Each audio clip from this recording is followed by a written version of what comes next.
Now we start. Stand up and be serious here. Welcome. Today, at Boston Global Forum, we kick up and start a series Meet Boston Global Forum Leaders. And today we have the honor to introduce Professor Thomas Patterson. He is a professor in Kennedy School, Sorensen Center on Press, Politics, and Public Policy. And so he co-founder at Boston Global Forum, board directors, Boston Global Forum.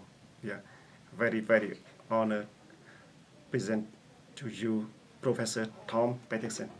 Yes. Tuan, thank you. It's really a pleasure to be able to be here and to be the inaugural speaker on this series that Boston Global Forum is going to be holding, where we're looking at important books, important ideas. And I'm going to talk about my book, Informing the News, which came out just a few weeks ago. And it looks at journalism and how journalism can make a larger contribution to democracy. One of the things that's interesting to me about journalism is that it needs a deeper, stronger knowledge base. This is not a new argument. This is an argument that Walter Lippmann raised nearly a century ago in his classic book, Public Opinion. Over the decades, many journalists have commented on this deficiency. One of my favorite columnists, the New York Times' Tom Wicker, talked about a lack of subject matter expertise being one of the most severe weaknesses in journalism. And what he was talking about when he said that is that he was referring to journalists dependent on their sources. American journalists, since late in the 19th century, have depended heavily on interviews, press conferences, and other means of gathering information of that kind. And they've used the words of policymakers and important public figures as the foundation for much of their news. In other words, they're borrowing much of their knowledge. And that's something fairly distinctive about journalism. In the United States, we think of journalism as a profession in the same way as law and medicine, economics. But it's different. If you think about medicine, what informs the doctor's judgment? Medical science. If you think about law, what informs the lawyer's judgment? A body of law. If you're an economist, what informs your judgment? Well, macroeconomic theory, microeconomic theory. What is it about journalists? What's their body of knowledge? And the answer is, by and large, there is no such thing as a knowledge of journalism in the same sense as the others. What journalists are taught to do, and what they're very skilled at, and it's not a small skill, they're taught to be able to gather information, put it together in a story, and communicate it effectively to the public. But the knowledge component, for the most part, is borrowed knowledge. And I think one of the best examples of that was during the first Persian Gulf War that the United States was involved in, when reporters showed up at the Pentagon press office. Hanging over the door, the entry to the Pentagon press office, was a sign that said, "Temporary war experts," meaning that the real experts were in the Pentagon and the journalists were there and would act as experts, but they really didn't know what they were covering.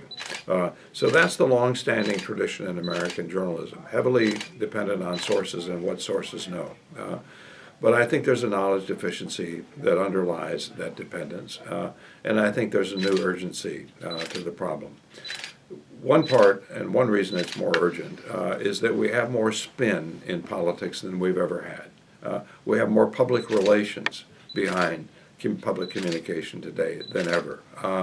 And certainly many of the messages that are put out by these sources are accurate, but oftentimes they're half-truths, part-truths, sometimes untruths, outright lies.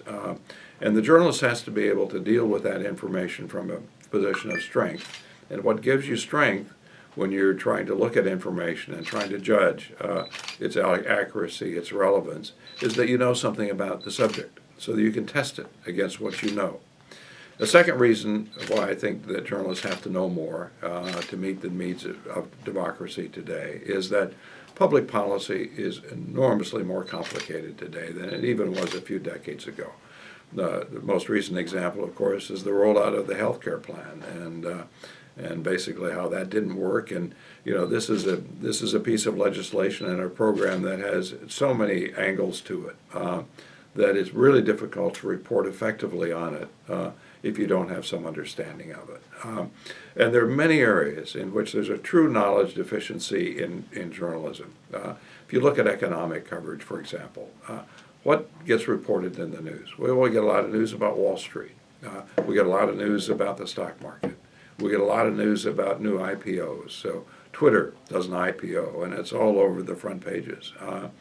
But outside of that circle, we don't get very much coverage. And that means a public that is kind of thinking about the economy through that particular lens. But when you look at the actual economy, what you see is that 2/3 of American jobs do not come from big business. They come from small business.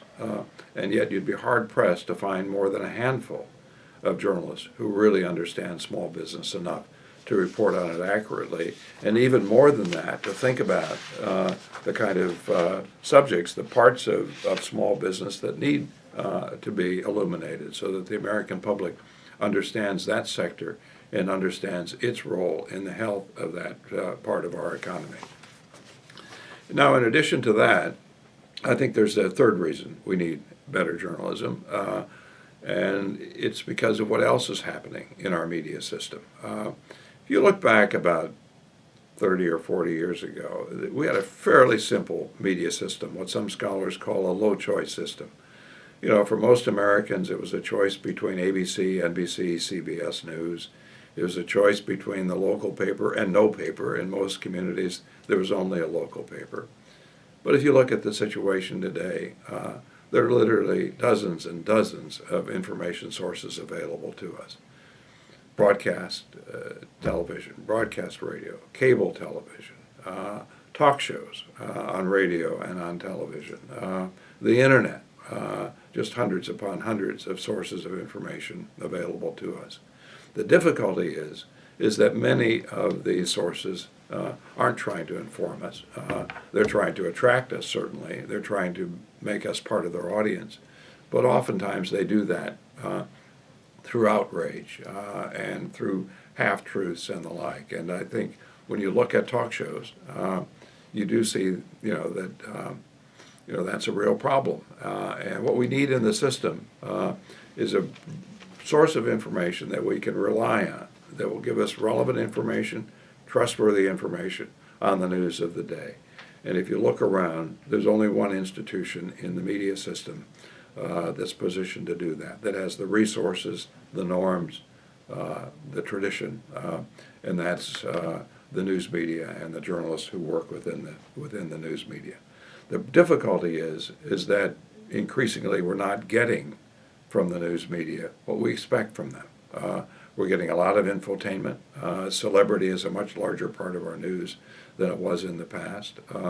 And then we're getting a lot of other things that are more in the sense of trying to attract our attention as opposed to essentially making our attention worthwhile, teaching us something about what's happening in the world. So what would it take to change journalism in the direction that I'm talking about? Well, one thing, I think our newsrooms have to change. They need to be stocked with people who not only are good at telling stories, but who understand the subject matter of the stories they're telling. And we see some trend in this direction in many of America's newsrooms. Increasingly, you'll find economists or lawyers, even physicians in newsrooms, and they're reporting on the things that they know all about. But when you look across the whole of the news system, they still account for less than 5% of working journalists. So I think newsrooms have to embed more knowledge and more capacity in that direction in their organizations. But I think fundamentally where change has to occur, because this really gives you some possibilities for the future, is the way that journalism education in the United States is conducted. Traditionally, if you go to journalism school, you don't study a body of knowledge. You learn to do stories. And this is a difficult skill to acquire, so it's understandable why you have to teach people how to produce stories. And you're taught tools, usually two tools. You're taught how to conduct interviews, and you're taught how to do observation. So if something happens in the vicinity, you go out, you observe, you try to gather information at the scene, and then you put those things together in a news story. But we think journalists need to know more than that. They need a third tool, and that tool is knowledge. And we had a 6-year project, and when I say we, I'm talking about my center at the Kennedy School of Government at Harvard.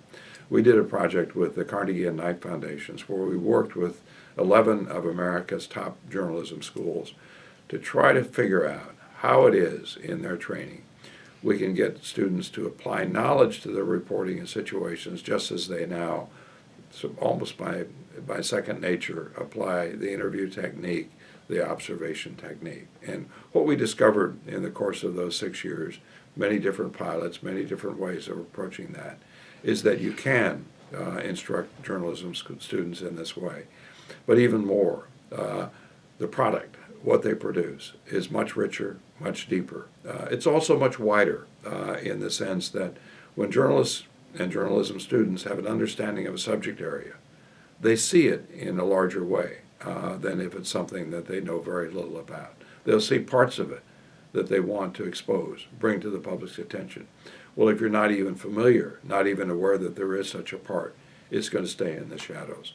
And that's why we've got to move journalism education, journalism practice, more fully toward knowledge so that we can broaden, deepen, improve, strengthening our journalism in terms of its relevance and its information value.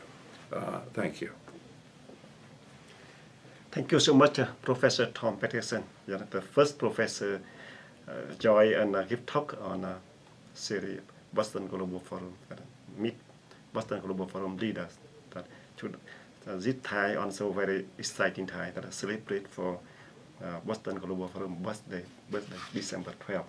So we have many questions and from audience sent here now. And Jonah, please send question to Professor Tom Patterson. Thank you for giving us the privilege to have you as the first speaker. Jonas, thank you. So I guess the first question that would make sense to start off, given that we are at the Boston Global Forum, and we have had some people ask us how you came about to be involved in the Boston Global Forum, and to provide some background information about that side of your involvement. Well, this idea really started with Tuan and myself, and probably more with Tuan than with me. But we were talking about all the possibilities that exist in this city, and it's sometimes called the Athens of America, a reference to all of the colleges and universities that are here. We have something on the order of 40 colleges and universities within the Boston metropolitan area. Each year, 300,000 or more students come to this area, and we've got great institutions here. But what is lacking in some ways is a central place, a place where you can go and experience the full richness of the community, not just what Harvard has to offer, or MIT, or Northeastern, or Tufts, or Boston University, or Boston College, or going out a little bit to the west, Wellesley and the others, Brandeis, and so on. But how do we think about bringing to the world the many intellectual riches that are here, the voices that can help them to think through many of the public issues? And that was the genesis. That was the origins of the